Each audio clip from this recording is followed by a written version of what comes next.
To everyone welcome to LTX classes. మనం ఈరోజు the Hindu అనాలిసిస్లో ఇంపార్టెంట్ ఆర్టికల్స్ అన్ని చూద్దామా. డేట్ 23/12/2023 క్లాస్ డిస్కస్ చేస్తుంది. This is Srinivas. So this is the first article that has appeared in the Hindu first front page. చూడమ్మా, Macron accepts prime minister's invite to be the chief guest at Republic Day feat అని చెప్తున్నారనమాట. Right. So ఈ article అనేది మనకి general studies paper 2 international రిలేషన్స్లో చాలా important అనమాట. Clear. International రిలేషన్స్లో చాలా ఇంపార్టెంట్. సో ఇష్యూ ఏంటంటే every year India republic day celebrations అప్పుడు నేషన్స్ని క్లియర్ అదర్ కంట్రీస్ని పిలుస్తుంది, వాళ్ళతో పాటు సెలబ్రేషన్స్ అనేవి చేస్తుంది. So that country to country relations అనేవి మరింత పెరుగుతాయని. క్లియర్. అయితే ఈ సంవత్సరం అమెరికన్ ప్రెసిడెంట్ని పిలిచినప్పటికీ కూడా కొన్ని కారణాల వల్ల వాళ్ళు అటెండ్ కాలేకపోతున్నారు. సో అందుకనే నరేంద్ర మోడీ గారు the French president clear Emmanuel మ్యాక్రాన్ని ఇన్వైట్ చేయడం జరిగింది. అయితే వెంటనే French president has accepted. Right. So నేను ఖచ్చితంగా నా ఫ్రెండ్ దేశానికి అంటే నథింగ్ బట్ ఇండియాకి నేను అటెండ్ అవుతాను, రిపబ్లిక్ డే సెలబ్రేషన్స్లో మీతో పాటు నేను పార్టిసిపేట్ చేస్తాను అని చెప్పి రిప్లై కూడా ఫ్రెంచ్ గవర్నమెంట్ ఇవ్వడం జరిగిందనమాట. Clear. So this is the high time that questions may ask regarding India France రిలేషన్స్ని మనకి అడగచ్చు. సో ఒక్కసారి మనం క్లియర్గా డీటెయిల్డ్గా హిస్టారికల్గా హిస్టారికల్ రిలేషన్స్ నుంచి మనకున్నాయి, అప్పటి నుంచి కూడా ఏమున్నాయి, ఏ విధంగా గ్రో అయింది, ఏ విధంగా వెళ్తుంది అనేది డీటెయిల్డ్గా చూద్దాం. జాగ్రత్తగా చూడండి అమ్మా. సో ఇండియా ఫ్రాన్స్ రిలేషన్స్ అనేవి హిస్టారికల్ ఆస్పెక్ట్ నుంచి ఉన్నాయి. అయితే ఇప్పటి నుంచి కాదు, 17th century నుంచి క్లియర్ క్లోజ్ రిలేషన్స్ అనేవి ఉన్నాయి. క్లియర్. అంటే ఎవరంటే main the French physician clear French physician that is the François Bernier. Clear. François Bernier Aurangzeb యొక్క కోర్టుకి అటెండ్ అవ్వడం జరిగిందనమాట. క్లియర్. సో 17th century నుంచి కూడా ఇండియా ఫ్రాన్స్ రిలేషన్స్ అనేవి ఉన్నాయి. ఆ ముందు కూడా ట్రేడ్ రిలేషన్స్ కానీ అంతా చూస్తాము, బట్ ఇంకా ఎక్కువగా ఈ 17th century నుంచి క్లియర్గా మనకి కనిపిస్తుంది అనమాట. Clear. And even India colonisation టైంలో కూడా బ్రిటిష్ తర్వాత ఇండియాలో ఎక్కువ ల్యాండ్ని హోల్డ్ చేసుకున్నది ఫ్రెంచ్ వాళ్ళే అని మనం చూస్తాం. క్లియర్. రైట్. అండ్ వీళ్ళు ఇండియాతో ట్రేడ్ అనేది చేశారు, కొన్ని కింగ్డమ్స్ని వాళ్ళు ఆక్యుపై చేశారు, తర్వాత ఇండిపెండెన్స్ టైంకి మొత్తం అన్నీ కూడా రిటర్న్ ఇచ్చేయడం అనేది కూడా మనకి జరిగింది. రైట్. ఎస్. అయితే ఈ రిలేషన్స్ అనేవి మనకి కంటిన్యూస్గా స్టార్ట్ అయ్యాయి. అండ్ 17th century తర్వాత most of the times we also see something related to the Carnatic wars. Clear. So Carnatic wars అనేవి ఇండియాలో జరిగాయి కదమ్మా, between the France and the British. Clear. Carnatic battles అనేవి జరిగాయి, ఆర్ కార్నాటిక్ వార్స్ అని అంటారు. క్లియర్. 1, 2, 3 కార్నాటిక్ వార్స్ కూడా ఇండియాలో జరిగాయి. రైట్. ఎస్. అయితే ఇండిపెండెన్స్ తర్వాత 1947లో క్లియర్ 1947లో France is one of the first nations who started the diplomatic relations. Clear. ఇండియాకి ఇండిపెండెన్స్ వచ్చిన తర్వాత డిప్లొమాటిక్ రిలేషన్స్ అనేది ఫ్రాన్స్ స్టార్ట్ చేసిందనమాట. క్లియర్. 1947లోనే స్టార్ట్ చేశారు. అయితే ఈవెన్ 1948లో కూడా కొన్ని అగ్రిమెంట్స్ అనేవి చేసుకున్నారు. సో దట్ 2 నేషన్స్ కూడా క్లియర్ అంటే people of India and people of French ఇద్దరు కూడా పొలిటికల్ ఫ్యూచర్ మీద డిస్కషన్స్ అనేవి చేయడం జరిగింది. 2 నేషన్స్ కూడా కలిపి 20th centuryలో ముందుకు వెళ్ళాలి, 21st centuryలో ముందుకు వెళ్ళాలి అని కూడా అప్పుడే డిసైడ్ అయ్యారనమాట. క్లియర్. రైట్. అండ్ ఒక్కసారి చూడమ్మా, that is there is also the another treaty in 1962. చూడండి, 1962లో ట్రీటీ అనేది పెట్టుకున్నారు. సో దట్ ఫ్రాన్స్ యొక్క టెరిటరీస్ ఏవైతే కొన్ని యూనియన్ టెరిటరీస్ లైక్ పుడుచ్చేరి లాంటివి ఉన్నాయో వాటిని కూడా కంప్లీట్గా సరెండర్ చేసి ఫ్రాన్స్ వెళ్ళిపోయిందనమాట. సో దట్ కంప్లీట్ సావర్నిటీ అనేది ఇండియాకి వచ్చింది. దీన్ని మనం చూస్తాం. రైట్. ఇదంతా కూడా హిస్టారికల్గా ఏదైతే జరిగిందో అంతా కూడా మనం చూసాం. అయితే ఇది మాత్రమే కాకుండా we have the strategic partnership అనేది 2 నేషన్స్కి కూడా ఉన్నది. సార్ స్ట్రాటజిక్ పార్ట్నర్షిప్ అంటే ఏంటి? స్ట్రాటజిక్ పార్ట్నర్షిప్ అంటే పొలిటికల్ రిలేషన్స్లో ఈ 2 నేషన్స్కి కూడా వ్యూహాత్మకమైన ఫ్రెండ్షిప్ అనేది ఉందన్నమాట. అంటే ఎవరి అవసరాలప్పుడు వేరొకరు ఖచ్చితంగా హెల్ప్ చేసే విధంగా కొన్ని అగ్రిమెంట్స్ కూడా చేసుకున్నారు. అట్లా ఉంటే స్ట్రాటజిక్ రిలేషన్స్ అని అంటాం. అంటే ఫ్రెండ్లీ రిలేషన్ ఉంటుంది, మ్యూచువల్గా ఇద్దరు కూడా బెనిఫిట్ అయ్యే విధంగా రిలేషన్స్ ఉంటే స్ట్రాటజిక్ రిలేషన్స్ అని అంటామన్నమాట. అంటే మెయిన్లీ జియో పొలిటికల్ ఆస్పెక్ట్స్లో ఈ రిలేషన్స్ అనేవి మనం చూస్తాం. క్లియర్? రైట్. అయితే ఈ స్ట్రాటజిక్ రిలేషన్స్ అనేవి మోస్ట్లీ 1998 తర్వాత, క్లియర్, 1998 తర్వాత ఒక కొత్త టర్న్ అనేది తీసుకుంది. ఎందుకంటే we have the 3 principal pillars అన్నమాట స్ట్రాటజిక్ పార్ట్నర్షిప్లో పెట్టుకున్నాం. ఒకటి, 2 నేషన్స్ కూడా డిఫెన్స్ కోఆపరేషన్ అనేది ఎక్కువగా చేసుకోవాలి. క్లియర్? 2 నేషన్స్ కూడా డిఫెన్స్ కోఆపరేషన్ ఎక్కువగా చేసుకోవాలి. 2 నేషన్స్ కూడా స్పేస్ కోఆపరేషన్ కూడా ఎక్కువగా చేసుకోవాలి. అండ్ 2 నేషన్స్ కూడా సివిల్ న్యూక్లియర్ అగ్రిమెంట్స్ అనేవి చేసుకోవాలి. ఈ సివిల్ న్యూక్లియర్ అగ్రిమెంట్స్ ప్రకారం ఫ్రాన్స్ చాలా ఎక్కువ కోఆపరేషన్ అనేది చేయడం జరిగింది. లైక్ ఇండియాలో ది న్యూక్లియర్ పవర్ ప్లాంట్స్ అనేవి స్టార్ట్ చేసి ఇండియా ఎలక్ట్రిసిటీ ప్రొడక్షన్లో ఒక ఇంపార్టెంట్ రోల్ అనేది ఫ్రాన్స్ ప్లే చేసిందనమాట. క్లియర్? రైట్. సో ఈ రెండు కూడా జియో పొలిటికల్ ఇష్యూస్ని డిస్కస్ చేసుకుంటూ వీటి మధ్యలో ఉన్న రిలేషన్స్ని కూడా ఎస్టాబ్లిష్ చేసుకోవడం అనేది జరిగింది. అండ్ ఇది మాత్రమే కాదు, గ్లోబ్ అంతా కూడా, clear, so that is the USA versus USSR. Clear? USA versus USSR ఉన్నప్పుడు కానీ, or USA versus Russia or China ఉన్నప్పుడు కూడా ఫ్రాన్స్ కంటిన్యూస్గా ఇండియాకి సపోర్ట్ చేస్తూ India completely supported the multipolar world. Multipolar world అంటే ఏంటి? కేవలం అమెరికా అండ్ రష్యా ఉంది అనుకోండి, దీన్ని బైపోలార్ వరల్డ్ అనమాట. అంటే ప్రతి ఒక్కరు కూడా అమెరికా వైపు వెళ్ళాలి ఆర్ రష్యా వైపు వెళ్ళాలి. క్లియర్? బట్ ఇండియా ఎప్పుడూ కూడా మేము మల్టీపోలార్ వరల్డ్నే సపోర్ట్ చేస్తాం. అంటే పవర్ అనేది కేవలం 1 ఆర్ 2 దేశాల్లో ఉండదు, ప్రజలందరి దగ్గర, అంటే ప్రపంచంలో ఉన్న ఇంపార్టెంట్ కంట్రీస్ అందరి దగ్గర కూడా పవర్ అనేది ఉంటుంది అని చెప్పే విధంగా మల్టీపోలార్ వరల్డ్కి ఇండియా సపోర్ట్ చేసేది. అండ్ ఫ్రాన్స్ కూడా ఎప్పుడు మల్టీపోలార్ వరల్డ్నే యాక్సెప్ట్ చేసేదన్నమాట. క్లియర్? సో ఈ విధంగా ఉండేది.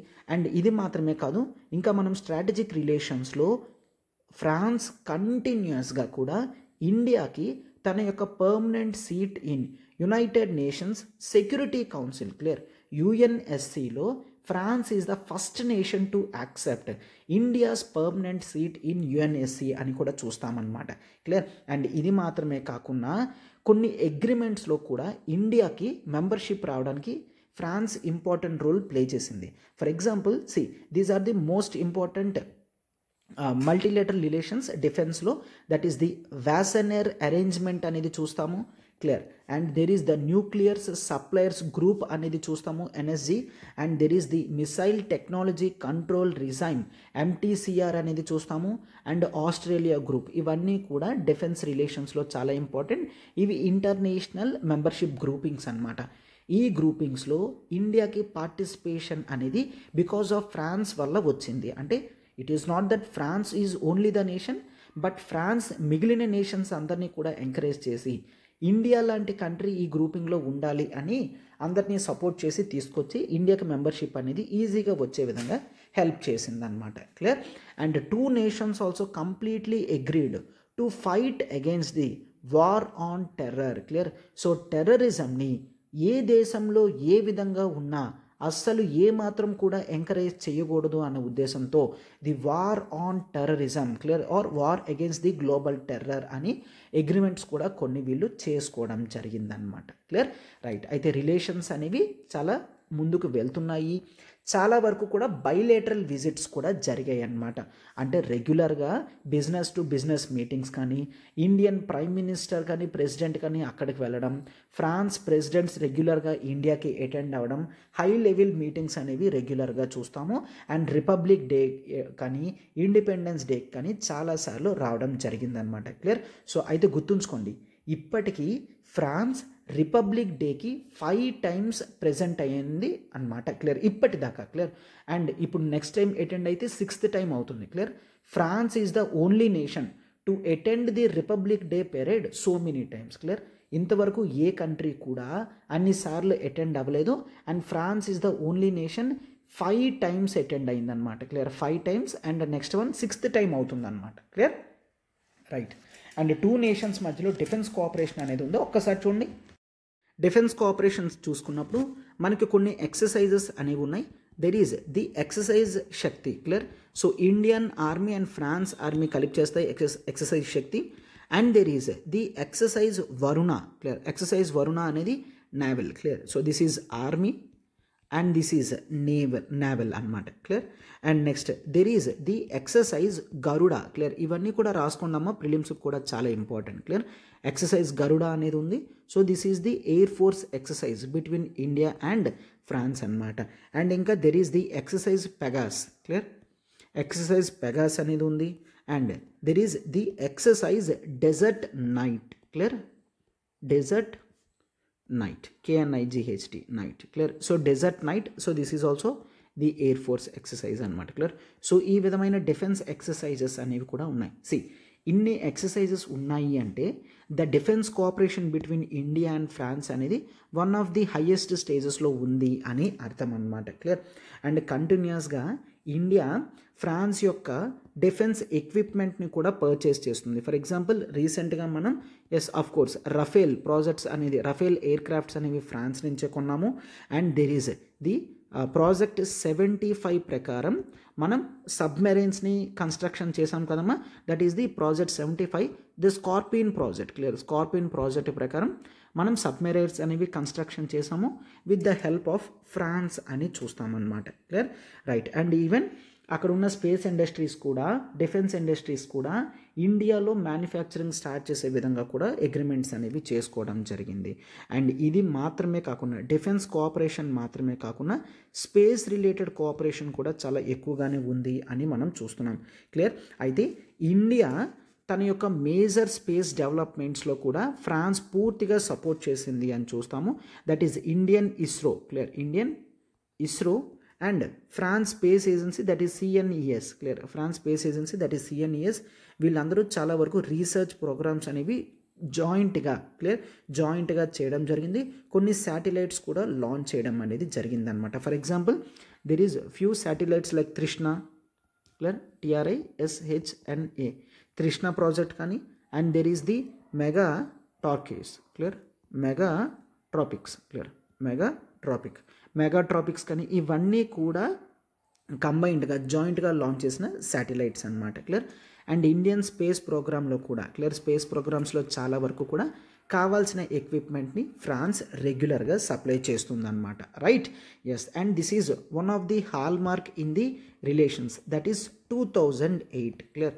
సో 2008లో ఇండియాతో France civil nuclear cooperation agreement అనేది చేసుకుందనమాట. Civil nuclear cooperation agreement, clear.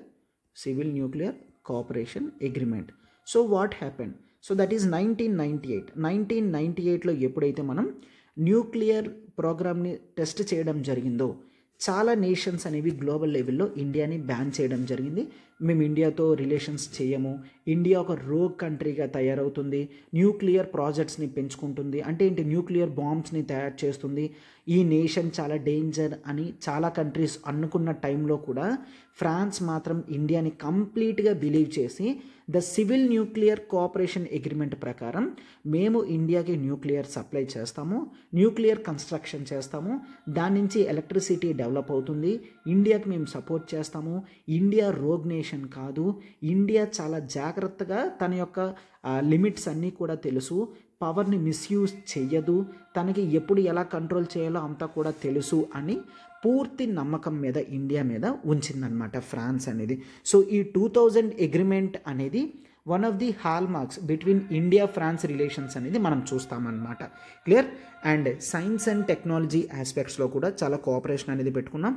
And చాలామంది ఇండియన్ స్టూడెంట్ ఫ్రాన్స్ యూనివర్సిటీస్లో ఎడ్యుకేషన్ కూడా చేస్తున్నారనమాట, క్లియర్. అండ్ ఇండియన్ డయాస్పోరా కూడా, క్లియర్. సో ఇండియన్ డయాస్పోరా కూడా చాలా వరకు ఫ్రాన్స్లో ఉన్నారు.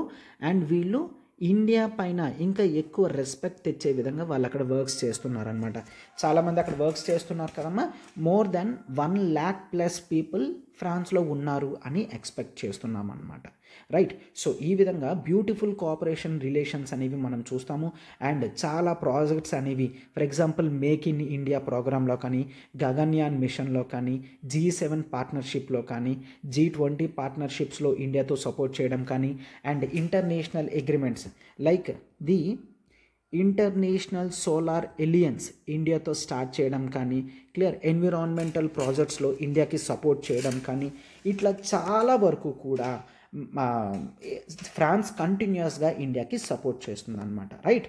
So this is the high time కదా. సో అందుకనే మనం ఇండియా ఫ్రాన్స్ రిలేషన్స్ అన్ని కూడా ఒకసారి అంత క్లియర్గా డీటెయిల్గా చెప్పాను. సో దట్ వీటి నుంచి కొన్ని క్వశ్చన్స్ అనేవి వచ్చే ఛాన్సెస్ అనేవి ఉన్నాయన్నమాట. రైట్. ఎస్. అండ్ ఒకసారి చూడమా, కొత్త బ్యాచెస్ అనేవి ఒకవేళ మీరు యూపీఎస్సీ ఆఫ్లైన్ విశాఖపట్నంలో ప్రిపేర్ అవ్వాలనుకుంటున్నారంటే this is the lowest ever fees అమ్మా. విశాఖపట్నంలో ఫీజు అనేది కేవలం 45,000కే లాంచ్ చేయడం అనేది జరిగింది with life time validity. Clear. So life time validity మీకు 45,000కే మీకు కంప్లీట్ ప్రోగ్రామ్ అంతా కూడా అవైలబుల్గా ఉంటుంది. 1st January 2024 నుంచి మనకి కొత్త బ్యాచ్ అనేది స్టార్ట్ అవుతుంది. And this is the high time that you can start. So offer అనేది 31st December వరకు మాత్రమే ఉంటుందమ్మా 45,000కి. మీకు ఏ డౌట్ ఉన్నా మీరు ఈ నెంబర్కి కాల్ చేయగలరు. 7893899553 నెంబర్కి మీరు కాల్ చేయగలరు అనమాట. రైట్. ఈ ఆర్టికల్ చూడమ్మా, Karnataka is set to revoke the ban on the hijab in class rooms. Right. ఈ ఆర్టికల్ అనేది మనకి జనరల్ స్టడీస్ పేపర్ 2 పాలిటీలో చాలా ఇంపార్టెంట్ అనమాట. క్లియర్. పాలిటీలో ఇంపార్టెంట్. అండ్ ఇంకా జనరల్ స్టడీస్ పేపర్ 1లో రిలీజియన్ గురించి సొసైటీ అండ్ సోషల్ జస్టిస్ టాపిక్లో కూడా మనం చూస్తాం. పేపర్ 1 అండ్ పేపర్ 2 రెండిట్లో కూడా. సో పాలిటీ అండ్ రిలీజియస్ ఆస్పెక్ట్లో సొసైటీ సోషల్ జస్టిస్ టాపిక్స్లో కూడా చూస్తాం. రైట్. ఎస్. అయితే ఈ మొత్తం ఇష్యూ అంతా కూడా మనకి 2022లో స్టార్ట్ అయిందనమాట. క్లియర్. 2022లో స్టార్ట్ అయింది. సో వాట్ హ్యాపెండ్, అయితే కర్ణాటక ప్రీవియస్ గవర్నమెంట్ ఎవరైతే ఉన్నారో వాళ్ళు ఆల్ ఆఫ్ ది సడన్ స్కూల్స్లో ఒక సర్క్యులర్ అనేది తీసుకొచ్చారు. సో గవర్నమెంట్ సర్క్యులర్ ఏంటి అంటే, నెక్స్ట్ నుంచి ఎవరైతే ముస్లిమ్స్ ఫీమేల్స్ వాళ్ళు హిజాబ్ అనేది స్కూల్స్కి వేసుకొని వస్తారో వాళ్ళని స్కూల్ లోపలికి అలవెన్స్ చెయ్యము. హిజాబ్ అంటే ఏంటి? So take this. Clear. So ఇక్కడ ఈ ఫీమేల్ ముస్లిమ్స్ ఏవైతే ఫేసెస్కి బ్లాక్ కలర్ క్లాత్ అనేది వేసుకున్నారో దాన్ని ఇస్లామిక్ కల్చర్లో హిజాబ్ కింద కన్సిడర్ చేస్తారనమాట. Clear. So that is a religious practice that the Islamic females generally go with that. Right. Yes.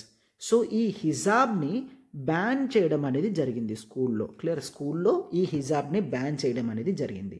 అయితే అప్పటి నుంచి కరెంట్ అఫైర్స్ ఎవరైతే ఫాలో అవ్వట్లేదో they might have doubt, sir ఎందుకు సార్ హిజాబ్ని బ్యాన్ చేయడం జరిగింది అని. అయితే గవర్నమెంట్ సంజాయిషి ఏంటి అంటే, స్కూల్ అనేది it is a place of equality. స్కూల్లో అందరూ కూడా సమానంగా ఉండాలి. సో ఇప్పుడు నువ్వు వేసుకున్న అటైర్ డ్రెస్ బట్టి నువ్వు హిందూ ఫీమేల్, ముస్లిం ఫీమేల్, క్రిస్టియన్ ఫీమేల్ అని డిసైడ్ చేస్తున్నారంటే స్కూల్లో ఈక్వాలిటీ అనేది లేదు. స్కూల్లో డివిజన్స్ అనేవి డెవలప్ అవుతున్నాయి. స్కూల్ అనేది ఒక సెక్యులర్ స్కూల్ కదా. క్లియర్. అందరూ కూడా సమానంగా ఉండే ప్లేస్ని మనం సెక్యులర్ స్పాట్ ఆర్ ప్లేస్ అని అంటాం. స్కూల్ అనేది ఒక సెక్యులర్ ప్లేస్.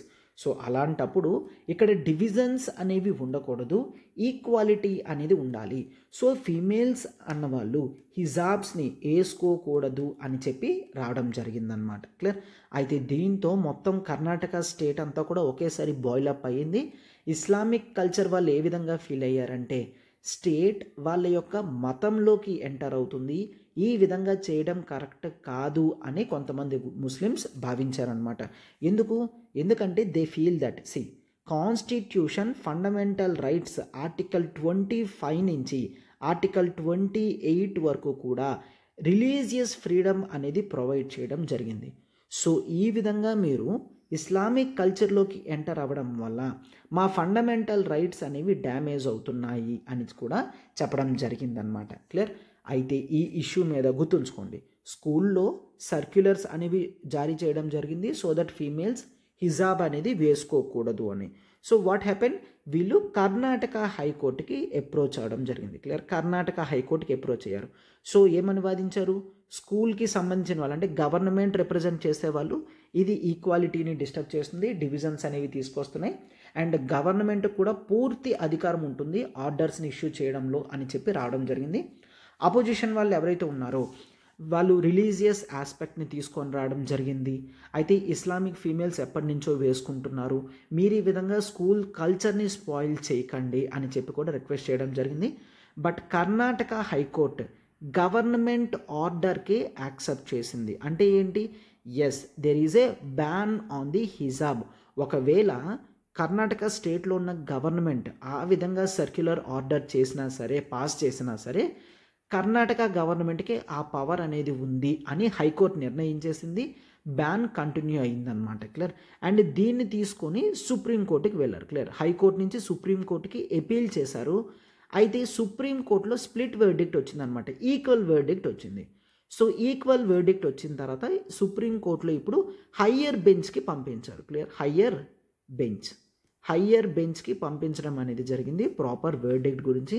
అయితే ఇంకా హయ్యర్ బెంచ్లో ఎటువంటి డిస్కషన్స్ అనేవి కూడా కంటిన్యూ అవ్వడం లేదు. యాజ్ ఆఫ్ నౌ హయ్యర్ బెంచ్లో ఉందన్నమాట ఇష్యూ అంతా కూడా. బట్ ఇంతలోనే ఏమైంది, ఎలక్షన్స్ అనేవి జరిగాయి, కొత్త గవర్నమెంట్ వచ్చింది. ఇప్పుడు కొత్త గవర్నమెంట్ ఈ మొత్తం ఇష్యూ అంతా కూడా ఈ సర్క్యులర్ గురించే కదా, ఈ సర్క్యులర్ని క్యాన్సిల్ చేసిందనమాట. దాన్నే రివోక్ అని అంటాం. గవర్నమెంట్ కెపాసిటీ ఉంటుంది కదా, తన సర్క్యులర్ని తను రివోక్ చేసుకోవచ్చు. సో ఇప్పుడు కర్ణాటక గవర్నమెంట్ ఈ సర్క్యులర్ని రివోక్ చేసింది. సో ముందు ప్రీవియస్ గవర్నమెంట్ ఏదైతే ఇచ్చిందో సర్క్యులర్, అది ఇక మీద నుంచి చెల్లదు. ఇస్లామిక్ ఫీమేల్ ఎవరైతే ఉన్నారో అది కంప్లీట్గా వాళ్ళ చాయిస్, వాళ్ళ ఇష్టం. క్లియర్. మేము వాళ్ళ చాయిసెస్లో దూరము అని చెప్పి గవర్నమెంట్ చెప్తుందన్నమాట. And the chief minister of Karnataka state కూడా ఏమని చెప్తున్నారంటే, నేను ధోతి వేసుకుంటాను, వేరే వ్యక్తి షర్ట్ ప్యాంట్ వేసుకుంటాడు, అంత మాత్రాన మా ఇద్దరి మధ్య వ్యత్యాసాలు అనేవి ఎత్తి చూపించినట్టు కాదు, ఎవరికి నచ్చింది వాళ్ళు వేసుకుంటారు అని చెప్తూ కన్జంప్షన్ తినడం కానీ బట్టలు వేసుకోవడం కానీ వ్యక్తి యొక్క ప్రైవసీ మీద, తన యొక్క విల్లింగ్నెస్ మీద ఆధారపడి ఉంటుంది. దానిలో కలగజేసుకోవడం అంటే ఆర్టికల్ 21 ఫ్రీడమ్ ఆఫ్ లైఫ్లో కలగజేసుకున్నట్టే. సో అందుకని ఈ సర్క్యులర్ అనేది విరుద్ధంగా ఉంది, ఈ సర్క్యులర్ని మేము తీసేస్తున్నాము అని చెప్తూ స్కూల్స్లో ఇక నుంచి ఫీమేల్స్ ఒకవేళ వాళ్ళు కావాలి అనుకుంటే స్కూల్స్లో హిజాబ్ అనేది క్యారీ చేయొచ్చు, వేసుకోవచ్చు అని చెప్పడం జరిగిందనమాట. క్లియర్. ఇది ఏ విధమైన డివిజన్స్ని కూడా క్రియేట్ చేయదు. ఎవరి రిలీజియన్ని వాళ్ళు ప్రొటెక్ట్ చేసుకునే విధంగా, కన్జర్వ్ చేసుకునే విధంగానే హెల్ప్ చేస్తుంది. క్లియర్.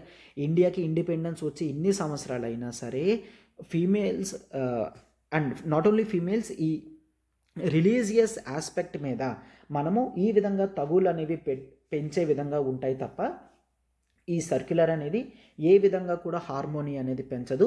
సో హార్మోనీ అనేది రిలీజియన్ మధ్యలో హార్మోనీ ఉండాలి అంటే ఎవరికి నచ్చినట్లుగా వాళ్ళు ఉంటేనే మంచిది అని గవర్నమెంట్ చెప్పడం జరిగిందనమాట. So this is all the issue that was set in 2022. As of now Karnataka state government ఈ సర్క్యులర్ని రివోక్ చేసింది and we have to wait for the సుప్రీంకోర్టులో వీళ్ళు అప్రోచ్ అయ్యి క్యాన్సిల్ చేస్తారా ఆర్ సుప్రీంకోర్టు వేరే జడ్జిమెంట్ ఇస్తుందా అనేది కూడా మనం వేచి చూడాల్సిందే. రైట్. ఎస్. నెక్స్ట్ ఇది చూడమ్మా. Ministry holds meet with the chief ministers of north east states over lag in the divine scheme. Clear. ఇది స్కీమ్స్ రిలేటెడ్ పార్ట్లో వస్తుంది. మనకి జనరల్ స్టడీస్ పేపర్ 3లో మనకి ఇన్ఫ్రాస్ట్రక్చర్ అనే టాపిక్ ఉంది. Comes under the heading of economy. Clear. So ఎకానమీలో భాగంగా దీన్ని మనం చూస్తామన్నమాట. Right. Yes. So now we shall speak about this PM DevINE scheme గురించి మనం ఇప్పుడు డిస్కస్ చేద్దాం. జాగ్రత్తగా చూద్దాము. రైట్.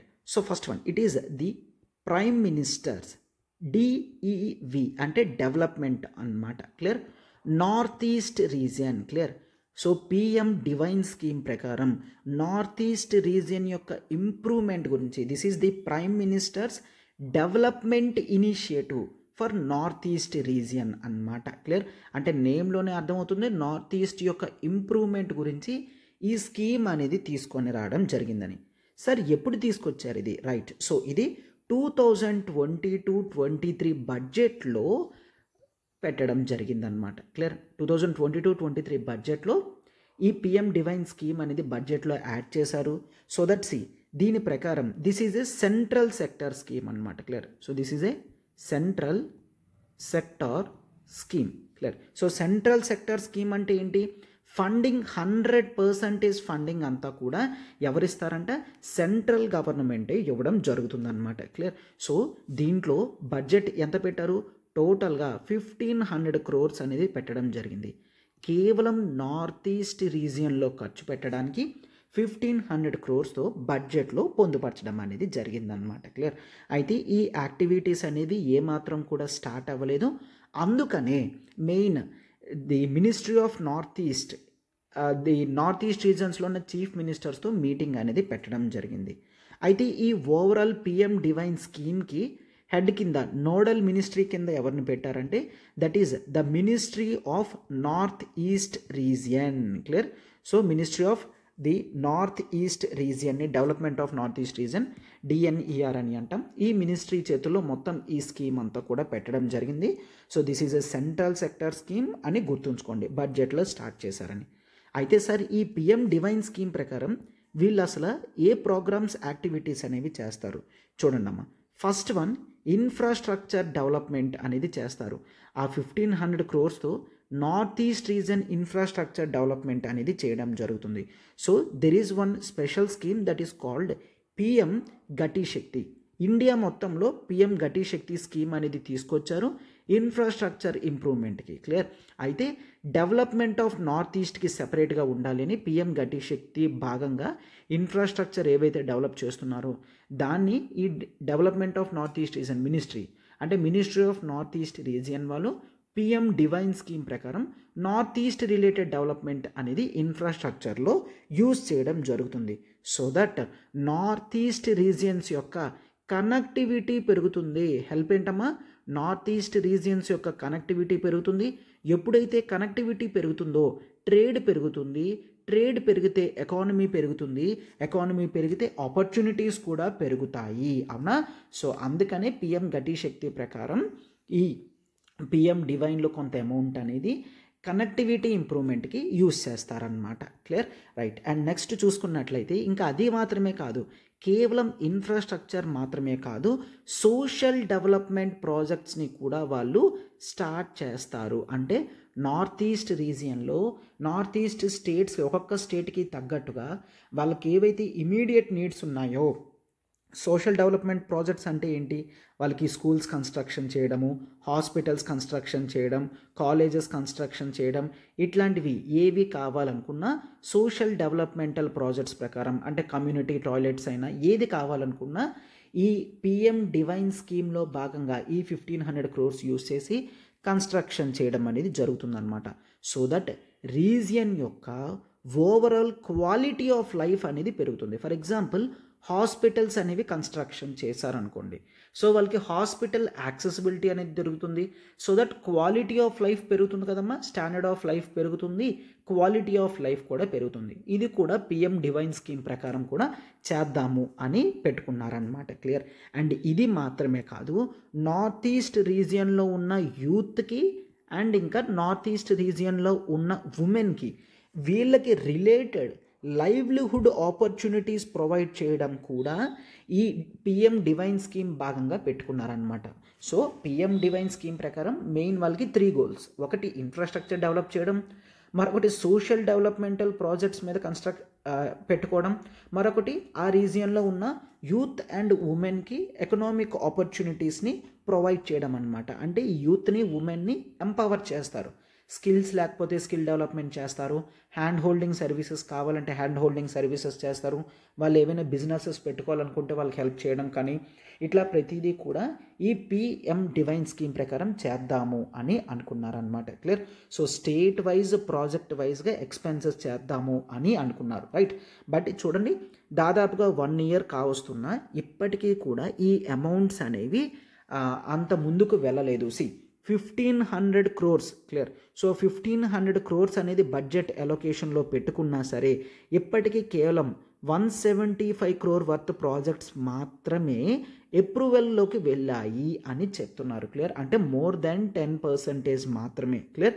సో అమౌంట్ అనేది ఉన్నప్పటికీ కూడా నార్త్ ఈస్ట్ రీజియన్ డెవలప్మెంట్కి ఏమాత్రం కూడా నార్త్ ఈస్టర్న్ స్టేట్స్ అడుగులు తీసుకోవడం లేదు అని చెప్తున్నారు.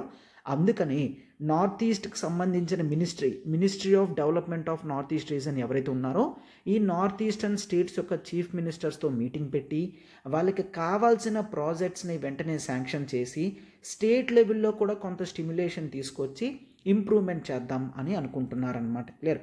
సో ఓవరాల్గా నార్త్ ఈస్ట్ రీజియన్ అనేది హిస్టారికల్గా ఐసోలేట్ అయిపోయింది. అంటే మెయిన్ల్యాండ్ ఇండియా కన్నా సెపరేట్గా ఉండిపోవడంతో ఆ రీజియన్లో ఆపర్చునిటీస్ అనేవి తక్కువ ఉన్నాయి, ఇన్ఫ్రాస్ట్రక్చర్ కూడా తక్కువగా ఉండడం అనేది జరిగిందనమాట. సో ఆ ప్రాబ్లమ్స్ మరి ఇంకా ఉండకూడదు అని పిఎం డివైన్ స్కీమ్ అనేది తీసుకొచ్చినా సరే ఇప్పటికీ కూడా ప్రాజెక్ట్స్ అనేవి ప్రాపర్గా వాళ్ళు తీసుకోవడం లేదు, స్టార్ట్ చేయట్లేదు అనమాట. రైట్. ఎస్. అయితే ఇప్పుడు మనం పిఎం డివైన్ స్కీమ్ చూసాం కదా, అలానే నార్త్ ఈస్ట్ రీజియన్లో ఇంకేవైనా ఇన్ఫ్రాస్ట్రక్చర్ కానీ ఓవరాల్ డెవలప్మెంటల్ రిలేటెడ్ ప్రాజెక్ట్స్ ఉన్నాయంటో ఒక్కసారి నేను చెప్తాను, జాగ్రత్తగా గుర్తుంచుకోండి అమ్మ. ప్రిలిమ్స్ లెవెల్లో కూడా మీకు హెల్ప్ అవుతుంది. అయితే there is something that is called the north East Council. North East Council అనేది important. Clear. So that administrators అందరూ కూడా మాట్లాడుకుంటారు, డిస్కస్ చేసుకుంటారు, కనెక్టివిటీ పెరుగుతుంది అండ్ మ్యూచువల్ ఫ్రెండ్షిప్ కూడా పెరుగుతుందన్నమాట. Clear. And there is the north east industrial development scheme అనేది start చేశారు. అంటే ఇండస్ట్రీస్ అనేవి నార్త్ ఈస్ట్ స్టేట్స్కి వచ్చే విధంగా స్కీమ్స్ కానీ వాళ్ళకంటూ కొంత మెషర్స్ అనేవి తీసుకోవడం కానీ సపోర్టింగ్గా ప్రతిదీ కూడా బెనిఫిట్ ఇచ్చే విధంగా ఎవరికి ఏ కంపెనీస్ అయినా సరే ఇండస్ట్రీస్ అనేవి నార్త్ ఈస్ట్లో పెట్టినట్లయితే అప్రూవల్ స్పీడ్గా ఇవ్వడం కానీ కన్సెషన్స్ ఇవ్వడం కానీ ట్యాక్స్ బెనిఫిట్స్ కానీ ఇట్లాంటివన్నీ కూడా ఈ north east industrial development scheme కింద తీసుకొని రావడం అనేది జరిగిందనమాట. క్లియర్. అండ్ ఇది మాత్రమే కాదు, north east road sector development scheme కూడా తీసుకొచ్చారు. సో దట్ నార్త్ ఈస్ట్లో ఉన్న రోడ్స్ని ఇంప్రూవ్ చేయడానికి అనమాట. క్లియర్. అండ్ ఇది మాత్రమే కాదు, ఉడాన్ స్కీమ్ కూడా తీసుకొని రావడం జరిగింది. సో ఈ ఎయిర్పోర్ట్స్ని కన్స్ట్రక్షన్ చేస్తారు అండ్ లింకేజెస్ అనేవి పెంచడం జరుగుతుంది. Clear. Regional connectivity scheme RCS అని అంటాము. ఓవరాల్గా ఆర్సిఎస్ ఉడాన్ స్కీమ్ అని అంటాం. ఉడే దేశ్ కా ఆమ్ నాగరిక్ స్కీమ్ అన్నమాట. క్లియర్. సో దట్ ఎయిర్వేస్తో కూడా లింక్ చేయాలని చూస్తున్నారు. క్లియర్. అండ్ ఇది మాత్రమే కాకుండా there is something that is called the Bharatmala Pariyojana. Clear. So Bharatmala Pariyojana ప్రకారం ఇండియాలో రోడ్స్ని కన్స్ట్రక్షన్ చేసి ఇన్ఫ్రాస్ట్రక్చర్ ఇంప్రూవ్మెంట్కి హెల్ప్ చేస్తారనమాట. సో ఈ భారత్మాల పరియోజన ప్రకారం కూడా నార్త్ ఈస్ట్ రీజియన్లో గుర్తుంచుకోండి, నార్త్ ఈస్ట్ రీజియన్లో స్పెసిఫిక్గా దాదాపుగా 5300 కిలోమీటర్స్ రోడ్ కన్స్ట్రక్షన్ చేద్దాము అని కూడా ఇంకా క్లియర్గా ఫిక్స్ అయి ఉన్నారు. ఓకేనా. నార్త్ ఈస్ట్ రీజియన్లోనే 5300 కిలోమీటర్స్ రోడ్ కన్స్ట్రక్షన్ చేయాలి అని ఆల్రెడీ గవర్నమెంట్ స్కీమ్ అనేది తీసుకొచ్చిందనమాట. క్లియర్. అండ్ ఇది మాత్రమే కాకుండా ఈవెన్ మ్యాన్మార్తో కూడా లింక్ అనేది ఎస్టాబ్లిష్ చేస్తున్నారు. క్లియర్. మ్యాన్మార్ కంట్రీతో the Kaladan multimodal project అనమాట. Clear. Kaladan multimodal project అనేది మియాన్మార్లో స్టార్ట్ చేస్తున్నారు. ఈ కలాదాన్ మల్టీ మోడల్ ప్రాజెక్ట్ వల్ల నార్త్ ఈస్ట్కి యాక్సెసిబిలిటీ పెరుగుతుంది. క్లియర్. అండ్ ఇది మాత్రమే కాదు, government is also willing to start the BCIM corridor, the Bangladesh China India Myanmar corridor. ఈ BCIM కారిడార్లో నార్త్ ఈస్ట్ రీజియన్ అనేది చాలా ఇంపార్టెంట్ రోల్ ప్లే చేస్తుంది. క్లియర్. సో ఇన్ని విధాలమైన స్కీమ్స్ అనేవి గవర్నమెంట్ తీసుకొని రావడానికి ఆలోచిస్తుంది అనమాట. Right. Yes. So this is the overall complete picture about north east region that you should know regarding the infrastructure and the developmental projects అనమాట. Right. చూడమ్మా, complete UPSC GS foundation course అనేది GS 1, 2, 3, 4 complete మీకు programme అనేది వస్తుంది, including SIతో సహా మీకు వస్తుంది. Live and recorded programme అనేది కేవలం 18,000 రూపీస్కి మీకు ఇప్పుడు అవైలబుల్గా ఉందన్నమాట. క్లియర్. సో కేవలం 18,000 రూపీస్కి మీకు ఏ డౌట్ ఉన్నా సరే నెంబర్ చూడండి 7893899553. సో మీకు ఏ డౌట్ ఉన్నా సరే ఈ నెంబర్కి మీరు కాల్ చేయగలరు. అండ్ ఇది సూపర్ బ్లాక్ బాస్టర్ ఆఫర్ అనమాట. కేవలం 18,000 రూపీస్కి both live plus recorded classes అనేవి మీకు అవైలబుల్గా వస్తున్నాయి.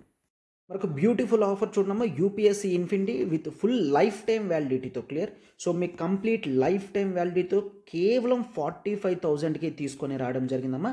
ఇక్కడ మీకు GS ఫౌండేషన్ కోర్స్ ఉంటుంది and UPSC add on packs ఉంటాయి ప్రతి ఎగ్జామ్తో సహా. క్లియర్. మీరు ఒక్కసారి చూడండి, మీకు కేవలం జనరల్ స్టడీస్ మాత్రమే సరిపోతుందంటే 18,000 పెట్టి మీరు స్టార్ట్ చేయగలరు. అండ్ ఇంకా మీకు గ్రూప్స్ కానీ బ్యాంక్ ఎగ్జామ్స్ కానీ ప్రతిదానికి కూడా యాక్సెసిబిలిటీ ఆల్ ఇన్ ఆల్ కావాలి అనుకుంటే యూ కెన్ టేక్ దిస్ 45,000 మీరు అమౌంట్ అనేది పే చేసి యూపీఎస్సీ ఇన్ఫినిటీ ఫుల్ ప్రోగ్రామ్ అనేది తీసుకోగలరు అనమాట. సో కొత్త బ్యాచ్ అనేది January 1 నుంచి స్టార్ట్ అవుతుంది కాబట్టి 31 December వరకు మాత్రమే ఈ ఆఫర్ వ్యాలిడిటీ అమ్మ. Beautiful offer. 60,000 ఫీజు అనేది కేవలం 45,000కే పెట్టడం అనేది జరిగిందనమాట. క్లియర్. సో మీకు ఏ డౌట్ ఉన్నా ఈ నెంబర్కి మీరు కాల్ చేయగలరు. 7893899553 నెంబర్కి కాల్ చేయగలరు. నెక్స్ట్ ఈ ఆర్టికల్ చూడమా. Government aims to set up the 17,000 creches across India. ఈ ఆర్టికల్ అనేది మనకి జనరల్ స్టడీస్ పేపర్ 2 సొసైటీ కాన్సెప్ట్లో చాలా ఇంపార్టెంట్ అనమాట. Clear. Society and social justice related topics అనేవి జనరల్ స్టడీస్ పేపర్ 1 పేపర్ 2లో కూడా చూస్తాం కదా. So mainly under the heading of women issues. Clear. So women ఇష్యూస్లో భాగంగా వీటిని చూస్తాం. రైట్. ఎస్. అయితే ఒక్కసారి ఆర్టికల్లో ఏముందో చెప్తున్నారు చూడండి. Ministry of women and child development వాళ్ళు మేము ఇండియా మొత్తంలో దాదాపుగా 17,000 క్రష్ ఫెసిలిటీస్ అనేవి ఇంట్రడ్యూస్ చేయాలనుకుంటున్నాము. అయితే దీంట్లో ఆల్రెడీ 5,222 క్రషెస్ అనేవి ఆల్రెడీ అప్రూవ్ చేయడం జరిగింది అని చెప్తున్నారు. రైట్. సో నౌ అసలు క్రషెస్ అంటే ఏంటి, దీన్ని ఎందుకు తీసుకొచ్చారు, ఈ అంగన్వాడీ సెంటర్స్ ఏంటి, ఇదంతా కూడా క్లియర్గా డీటెయిల్డ్గా చూద్దాం. ఒక్కసారి జాగ్రత్తగా చూడండి అమ్మ. రైట్. అయితే ministry of women and child development. So ఈ మినిస్ట్రీ అనేది స్పెషల్గా ఉమెన్కి చైల్డ్ డెవలప్మెంటల్ రిలేటెడ్ యాక్టివిటీస్ చూడడానికి ఈ మినిస్ట్రీ అనేది కాన్స్టిట్యూట్ చేయడం జరిగింది. అయితే there is concept that is called the anganwadi centre. Clear.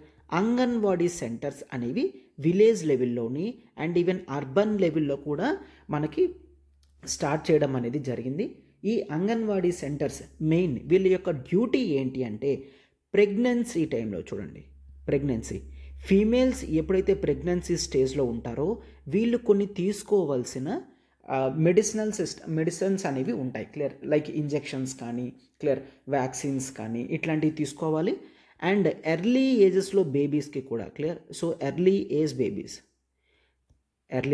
Babies అంటే ఎవరైనా పిల్లలు పుట్టిన వెంటనే సరే వాళ్ళకు కూడా కొన్ని మెడిసిన్స్ వేయాల్సిన అవసరం అనేది ఉంటుంది. సో ఇట్లా ఇవి చూసుకున్నప్పుడు మాత్రమే ఇండియాలో మనకి infant mortality rate, clear, IMR and maternal mortality rate అనేది తగ్గుతుందన్నమాట. చూడండి, ఇన్ఫాంట్ మార్టాలిటీ రేట్ అంటే బేబీ పుట్టిన 1 yearలో ఒకవేళ చనిపోతే ఇన్ఫాంట్ మార్టాలిటీ రేట్ అంటాం. MMR అంటే మెటర్నల్ మార్టాలిటీ రేట్ అంటే ఒక ఫీమేల్ ప్రెగ్నెన్సీ ఉన్నారు, బేబీ బర్త్ అయిపోయిన వెంటనే సరే because of critical in labour problems ఒకవేళ ఆ ప్రెగ్నెంట్ లేడీ చనిపోతే దాన్ని MMR కింద కన్సిడర్ చేస్తాం, మెటర్నల్ మార్టాలిటీ రేట్. ఇండియాలో ఇనీషియల్గా IMR కానీ MMR కానీ గ్లోబల్ యావరేజెస్ కన్నా చాలా ఎక్కువగా ఉన్నాయి. దీన్ని తగ్గించాలి అన్న ఉద్దేశంతో అంగన్వాడీ సెంటర్స్ని స్టార్ట్ చేశారనమాట. సో దట్ అంగన్వాడీ సెంటర్స్ నుంచి ఎర్లీ బేబీస్కి కావాల్సిన న్యూట్రిషియస్ ఫుడ్తో పాటు ప్రెగ్నెన్సీస్ కూడా వాళ్ళు ఏ టైంలో ఎటువంటి ఇంజెక్షన్స్ కానీ వ్యాక్సిన్స్ కానీ న్యూట్రిషియస్ ఫుడ్ ఎట్లా తినాలి వాటి యొక్క కేర్ని చూడడానికి అంగన్వాడీ సెంటర్స్ని స్టార్ట్ చేశారనమాట. క్లియర్. సో ఈ కంట్రోల్ అంతా కూడా ministry of women and child డెవలప్మెంట్లో చూస్తాం. రైట్. సో అయితే ఈ అంగన్వాడీ సెంటర్స్ ప్రెగ్నెన్సీ టైంలోనే ఎర్లీ ఏజ్ బేబీస్కి చూస్తారు. వీళ్ళకి ఇప్పుడు ఎడిషనల్ యాక్టివిటీస్ అనేవి ఇవ్వడం జరిగింది. ఏంటి, అంగన్వాడీ సెంటర్స్ని క్రషెస్ కింద మారుద్దాము అని చూస్తున్నారు. క్లియర్. క్రష్. సార్ క్రష్ అంటే ఏంటి?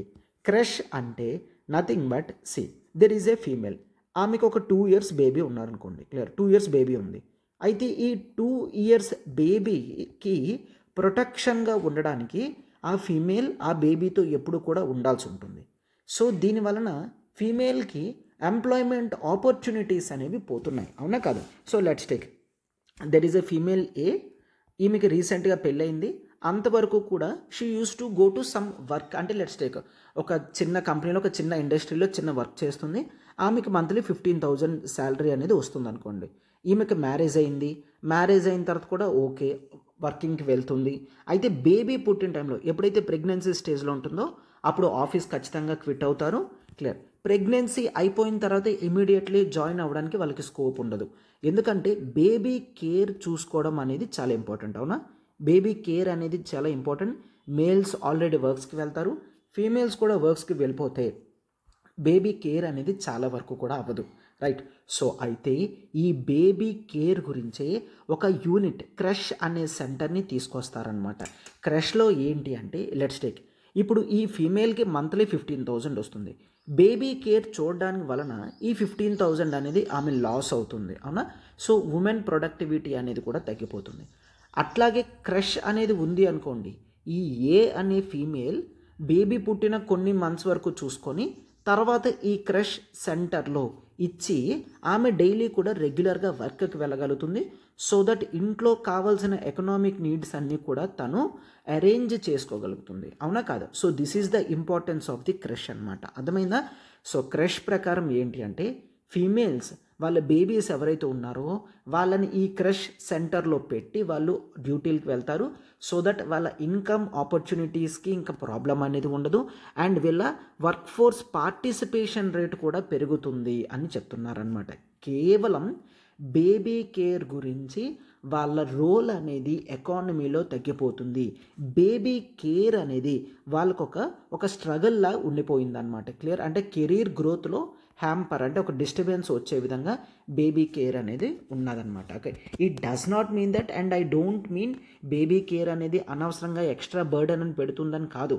Here the thing is that ఇక్కడ ఫీమేల్స్కి let's take 2 years or 3 years baby ఉన్నారు, 3 years బేబీ ఉంది. సో ఈ 3 years బేబీకి క్రష్లో ఒకవేళ జాయిన్ చేసినట్లయితే క్రష్ వాళ్ళు ఆ బేబీ కేర్ అనేది తీసుకోగలరు. ఈ ఫీమేల్ ఎక్స్ట్రా ఇన్కమ్ సంపాదించాలి కదా.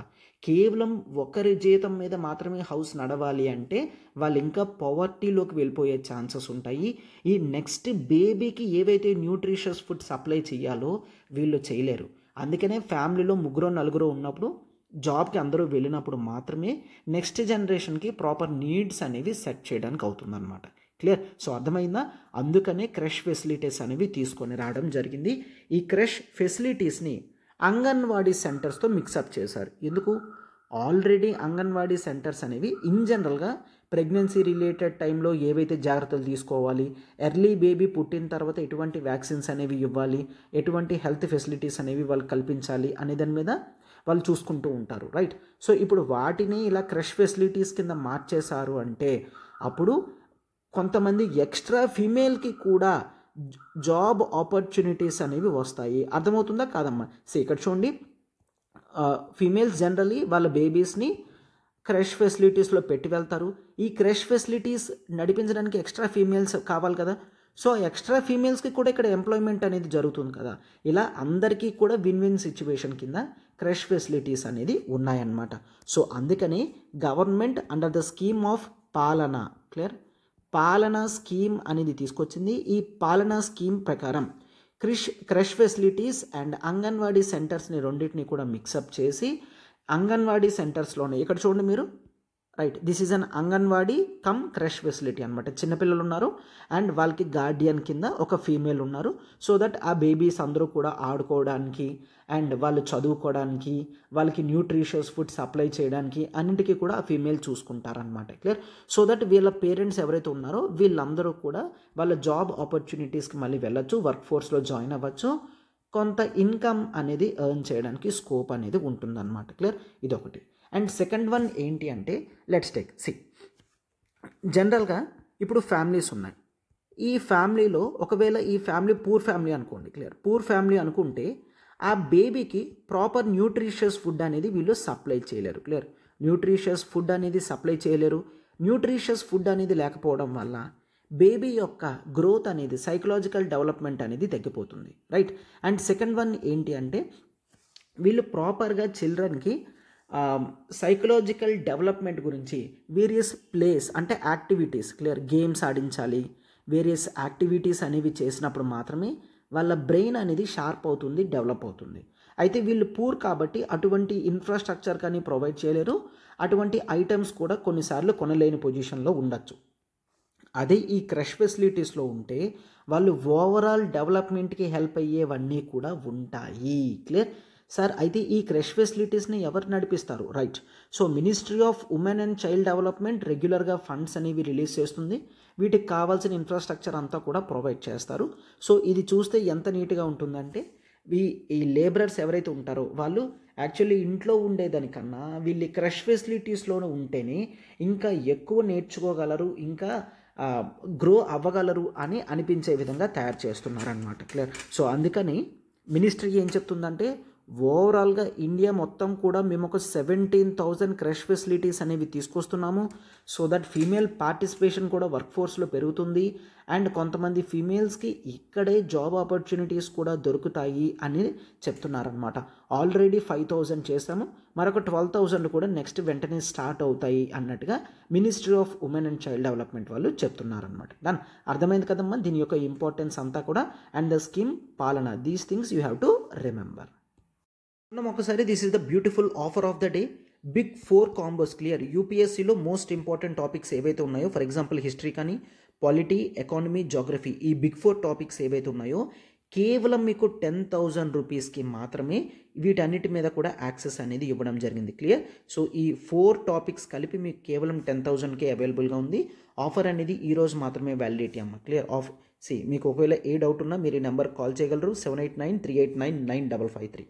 You can also take NCERT Foundation, the current affairs, CSAT prelims test series, mains answer writing programmes అన్నీ కూడా కలిపి కేవలం 10,000 రూపీస్కి లాంచ్ చేయడం జరిగింది. అండ్ ఈ ఆఫర్ కూడా కేవలం ఈ ఒక్క రోజు మాత్రమేనమ్మా.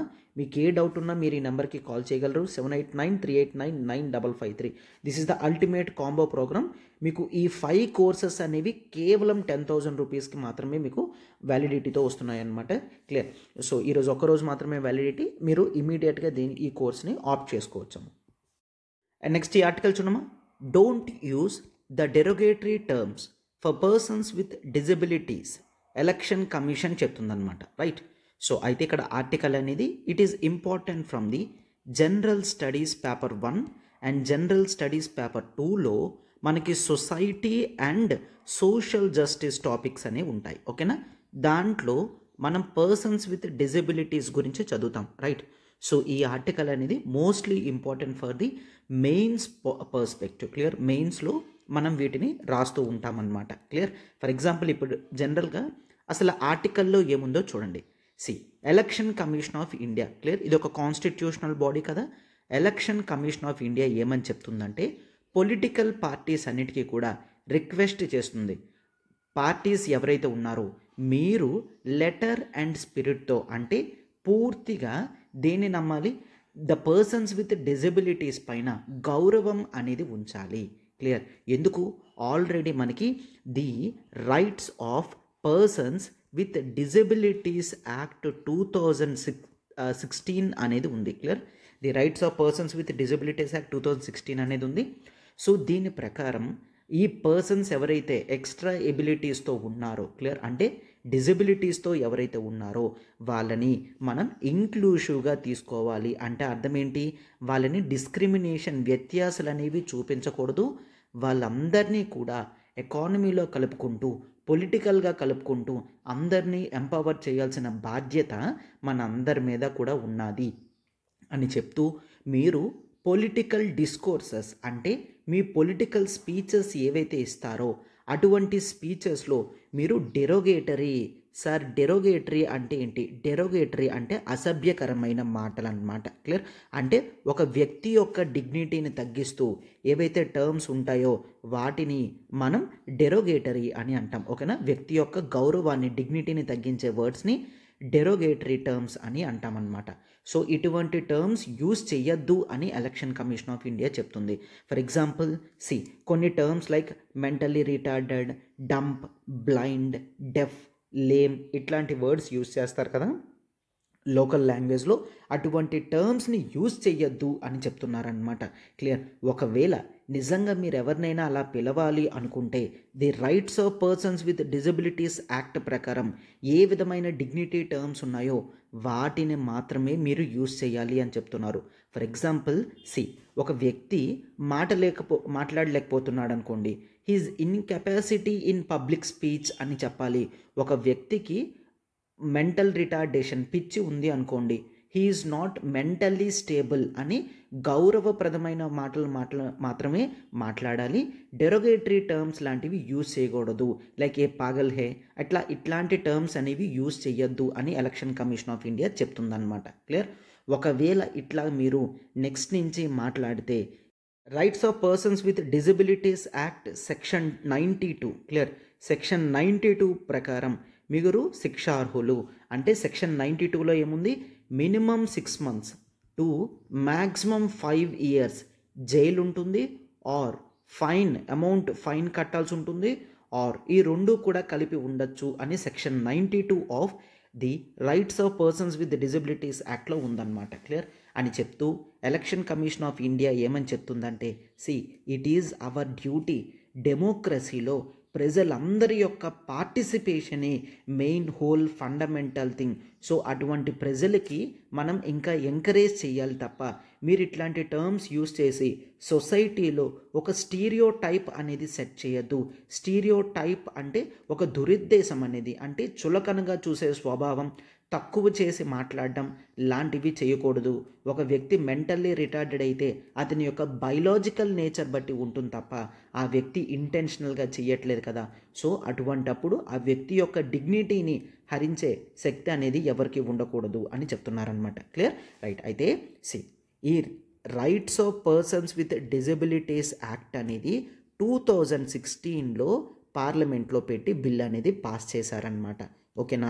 ఎందుకు పాస్ చేశారంటే, రైట్, ఇండియా యునైటెడ్ నేషన్ చూడండి, UN convention, clear, United Nation convention on the rights of persons with డిజబిలిటీస్లో ఇండియా పార్టిసిపేషన్ చేస్తుంది.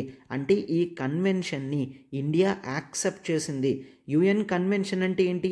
ఇంటర్నేషనల్ ప్రకారం rights of persons with disabilities ఎవరైతే ఉంటారో వాళ్ళని గౌరవంగా చూస్తాము, వాళ్ళని ప్రోత్సహిస్తాము అని చెప్పి ఇంటర్నేషనల్ కన్వెన్షన్లో ఇండియా తన మెంబర్షిప్ని యాక్సెప్ట్ చేసింది. అంటే ఇన్ ద సెన్స్ ఆ కన్వెన్షన్ని పాస్ చేసింది అని అర్థం అనమాట. క్లియర్?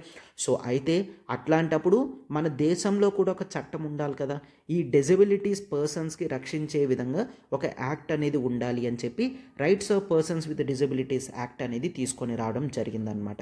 క్లియర్? సో ఈ యుఎన్ కన్వెన్షన్ అనేది 2006లోనే యాక్సెప్ట్ చేసినప్పటికీ కూడా okay, it has taken some 10 years time to pass in the parliament. అంటే సార్ 10 సంవత్సరాలు పట్టిందా? ఇన్ ద సెన్స్ 2006లో ఈ యుఎన్ కన్వెన్షన్ని యాక్సెప్ట్ చేసిన 2016లో ఇండియన్ పార్లమెంట్లో బిల్ పెట్టి దాన్ని యాక్ట్ కింద చేయడానికి గవర్నమెంట్ చాలా టైం అనేది తీసుకుంది. రైట్?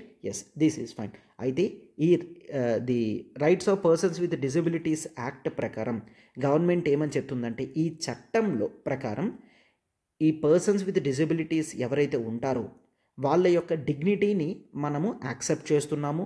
వాళ్ళని ఏ విధమైన డిస్క్రిమినేషన్, క్లియర్, వ్యత్యాసాలకు కూడా గురి చేయము. అండ్ ఇంకా వాళ్ళని పూర్తి పార్టిసిపేషన్లోకి తీసుకొస్తాము సొసైటీలో. అంటే ఒక వ్యక్తి డిజబిలిటీ అయినంత మాత్రాన సొసైటీలో దొరికే సోషల్ ఫ్రీడమ్ నుంచి దూరంగా ఉండాల్సిన అవసరం లేదు. అతను సొసైటీలో అందరితో పాటు ఉండే విధంగానే తీసుకొని రావాలి. ఒక ఇన్క్లూజివ్ సొసైటీని ఏర్పరుస్తాము అని rights of persons with disabilities యాక్ట్లో రాసి ఉందన్నమాట. వాళ్ళకి ఆపర్చునిటీస్ అనేవి క్రియేట్ చేస్తాము. క్లియర్? మెన్ అండ్ ఉమెన్కి ఈక్వాలిటీ అనేది ప్రొవైడ్ చేస్తాము. క్లియర్? సో చిల్డ్రన్ ఎవరైతే డిజబిలిటీస్తో ఉన్నారో వాళ్ళ యొక్క గ్రోత్ ప్రాస్పెక్ట్స్కి ఏమాత్రం కూడా హ్యాంపర్ కాకుండా చేస్తాము. అంటే అర్థం ఏంటి? ఒక చిన్న పిల్లవాడికి డిజబిలిటీస్ అనేవి ఉన్నాయంటే ఓకే, ఇంకా వీడు దేనికి పనికిరాడు అని పక్కన పెట్టుకున్నా వాడికి కూడా వీలైనంత వరకు ఎడ్యుకేషన్ అనేది వచ్చే విధంగా ట్రై చేస్తాము అని ఈ యాక్ట్లో చెప్పడం జరిగిందనమాట. క్లియర్? ఈ యాక్ట్లో చాలా వరకు ఎపిలేట్ అథారిటీస్, అంటే ఎవరైనా మిస్టేక్ చేస్తే వాళ్ళకి ఫైన్ వేయడం కానీ దానికి తగ్గట్టుగా చూసుకోవడానికి కొన్ని ఫండ్స్ను కూడా సపరేట్గా ఎస్టాబ్లిష్ చేయడం జరిగింది. ఈవెన్ ఈ రైట్స్ ఆఫ్ పర్సన్స్ విత్ డిజబిలిటీస్కి స్పెషల్గా ఒక ఎంప్లాయ్మెంట్ ఎక్స్చేంజ్ కూడా తీసుకొని రావడం జరిగింది. అంటే ఏంటి సార్? ఈ స్పెషల్ ఎంప్లాయ్మెంట్ ఎక్స్చేంజ్లో ఈ rights of persons with disabilities ఎవరైతే ఉన్నారో వాళ్ళ నేమ్స్ అండ్ క్వాలిఫికేషన్స్ అనేవి పెడతారు.